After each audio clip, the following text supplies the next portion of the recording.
Assalamualaikum warahmatullahi wabarakatuh. Kita sudah masuk ke bab 4, yaitu konsep elastisitas dan aplikasinya, ya, dan teori perilaku konsumen, utilitas dan kurva indiference. Ini subpokok bahasannya, konsep elastisitas, di mana kita akan membahas elastisitas permintaan dan penawaran. Kemudian teori perilaku konsumen, utilitas dan kurva indiference. Ini pengertian dan asumsi utama pendekatan kardinal, ordinal, dan kurva indiferen.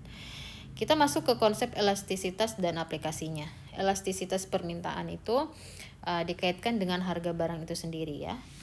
Kita akan masuk ke elastisitas harga. Di sini ada disimbolkan oleh EP, yaitu presentasi perubahan jumlah barang yang diminta dibanding juga dengan presentasi perubahan harga. Maka bila dijadikan rumus menjadi seperti ini, ED sama dengan delta Q per delta P dikali P per Q. Apa saja sih faktor-faktor yang menentukan elastisitas? Yang pertama adalah adanya tingkat substitusi, kemudian jumlah pemakai. Tingkat substitusi itu maksudnya adalah makin sulit, ya, mencari substitusi suatu barang. Jadi permintaan makin inelastis, beras bagi masyarakat Indonesia sulit dicari substitusinya, karena itu permintaan beras inelastis. Garam tidak mempunyai substitusi, oleh karena itu permintaannya inelastis sempurna. Walaupun harganya naik, banyak orang tetap membelinya, dan seandainya harganya turun, banyak juga orang yang tidak lantas akan memborong garam. Ya, itu yang menentukan elastisitas harga. Kemudian yang kedua, jumlah pemakai juga menentukan. Proporsi kenaikan harga terhadap konsumen dan jangka waktu juga menentukan. Nah, ini ada bentuk-bentuk elastisitas permintaan. Ada inelastis sempurna, di mana permintaannya itu tegak lurus ke atas, ya. Kemudian yang inelastis sempurna tadi, misalnya permintaan beras, ya. Permintaan beras itu contoh dari inelastis sempurna. Di sini ada inelastis.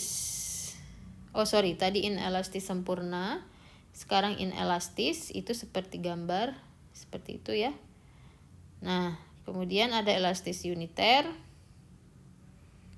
Lalu juga ada elastis dan elastisitas sempurna. Nah, itu dia bentuk-bentuk elastisitas gambarnya.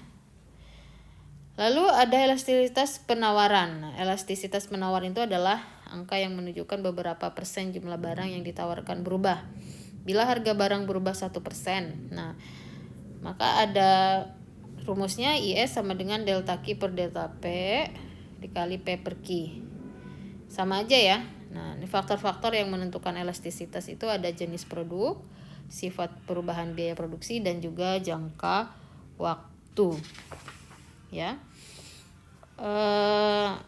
maksudnya bagaimana jenis produk? Jadi kurva penawaran produk pertanian itu kan umumnya inelastis, sebab produsen tidak mampu memberikan respon yang cepat terhadap perubahan harga.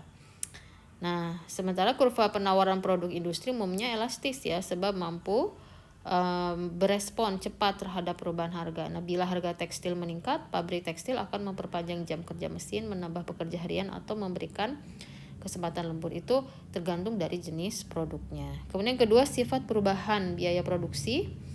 Ini juga selain tergantung pada jenis produknya, elastisitas penawaran juga dipengaruhi oleh biaya produksi. Nah, penawaran ini akan bersifat inelastis bila kenaikan penawarannya hanya dapat dilakukan dengan mengeluarkan biaya yang sangat tinggi, gitu, ya. Kemudian ada jangka waktu. Nah, jangka waktu juga dapat mempengaruhi besarnya elastisitas penawaran, yang akan diuraikan ini dalam subbab mengenai elastisitas jangka pendek dan jangka panjang berikut. Di slide berikutnya, ini ada contoh gambar penawaran yang inelastis sempurna dan elastis sempurna, dan juga kurva permintaan inelastis dan elastis uniter. Nah, ini kita masuk kepada elastisitas